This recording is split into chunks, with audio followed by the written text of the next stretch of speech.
Sarah at last fell pregnant with a son, just as God had promised.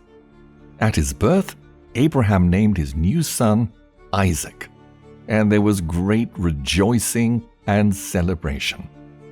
However, as he grew older, Ishmael, the firstborn, became jealous of how Isaac was favored and threatened to kill him with a bow and arrow.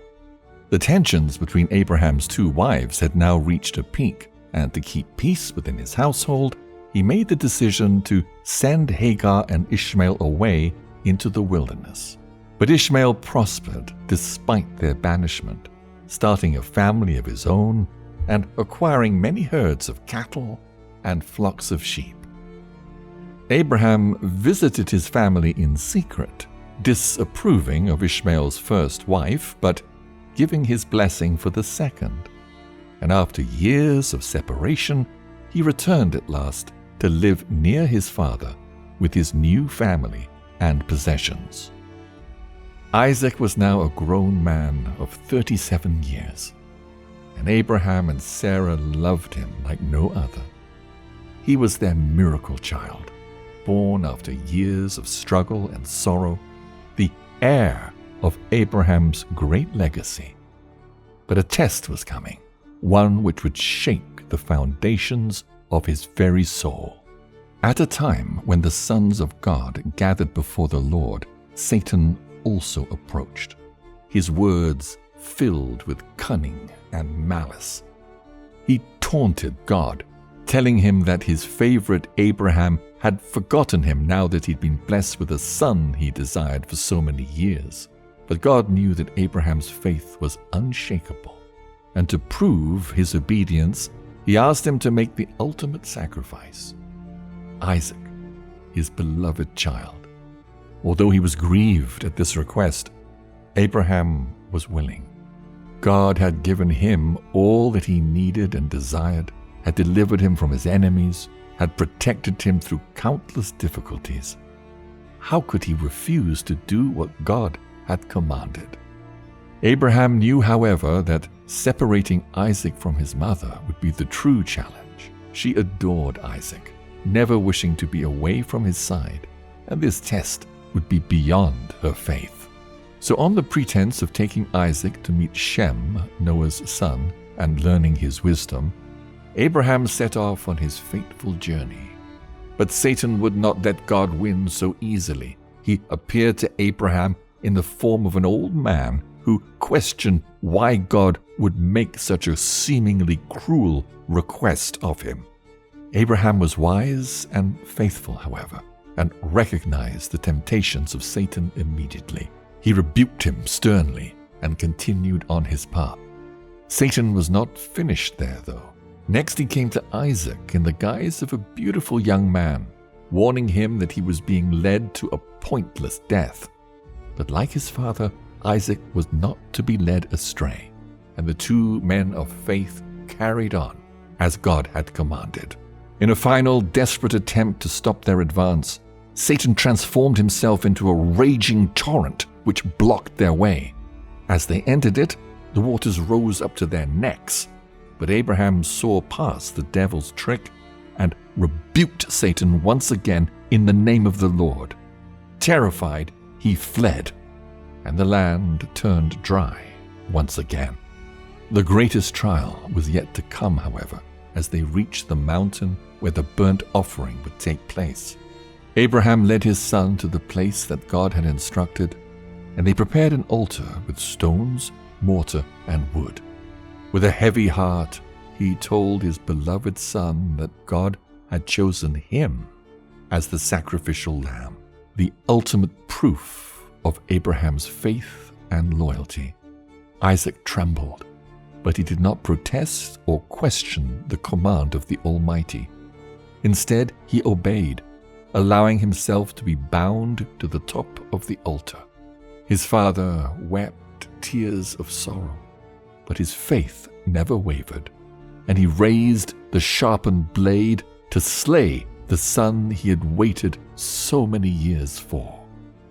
But at that very moment, a voice thundered from the heavens. Abraham stopped, his hand frozen in mid-air. he had passed the test. His faith was proven. Isaac would not die. In this moment of overwhelming joy and relief, Abraham lifted up his eyes and saw that a ram had been caught in a nearby thicket, placed there by God to be the sacrifice. The Almighty had seen Abraham's faith, and he renewed their covenant once more. Back at home, Sarah was distraught. She'd never spent so long away from her only child, and her mind was sick with worry and longing. In this moment of vulnerability, Satan saw his opportunity. He approached her in the form of an old man and cruelly revealed that her husband had taken Isaac, not to Shem, as she had believed, but to be sacrificed as a burnt offering. The devil lied to her, telling her that Abraham had slain her son in cold blood despite his cries and pleas for mercy. Hearing this was like a knife to Sarah's heart, and she collapsed to the ground in anguish. She wished bitterly that she had died instead of Isaac, but although her sorrow was crushing, she too clung on to her faith, consoling herself that he had died obeying God's command. With her handmaids by her side, she set out to find her family and traveled far and wide searching for news of her son. After a long and fruitless journey, Satan appeared to her once more, now admitting that he had lied. Isaac was not dead. God had spared his life before the sacrifice was made. The joy that Sarah felt at this shock revelation was more than her weary body could bear, and she died, overwhelmed by relief and happiness.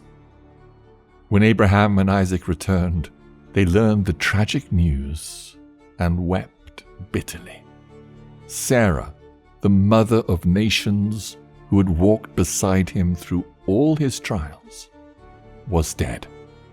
She was buried in the cave of Machpelah, a resting place purchased with silver, ensuring that she would not be laid among foreigners, but in a place set apart for her and her kin. Yet even in his grief, Abraham looked ahead to the future of his family. Isaac, the bearer of the covenant, could not remain without a wife. A seed must be sown to continue God's promise that Abraham's descendants would match the stars in number. Calling forth his most trusted servant Eliezer, Abraham gave him the momentous task of finding a bride for Isaac, not among the Canaanites, but from the land of his fathers. And so Eliezer journeyed to Haran, bringing back with him Rebekah, the woman chosen by God to be Isaac's wife. Soon after, Abraham remarried to Keturah, a Canaanite woman who bore him 6 sons. But the days of Abraham were drawing to an end. 175 years he'd walked the earth, and now his time was finished. Before he died, he blessed his sons, giving Isaac everything he had and urging him to remain faithful to God always. Then he was laid to rest beside Sarah in the cave of Machpelah, and kings, rulers, and entire nations mourned his death. The man who had once been called from the land of Ur, who had walked with kings, seen fire fall from the heavens, been tested without measure, was now gathered to his fathers. The legacy of faith was now in the hands of Isaac, and in his house a new generation was already beginning. 2 sons who had struggled together even in the womb would go on to father 2 great nations, and their story was only just beginning.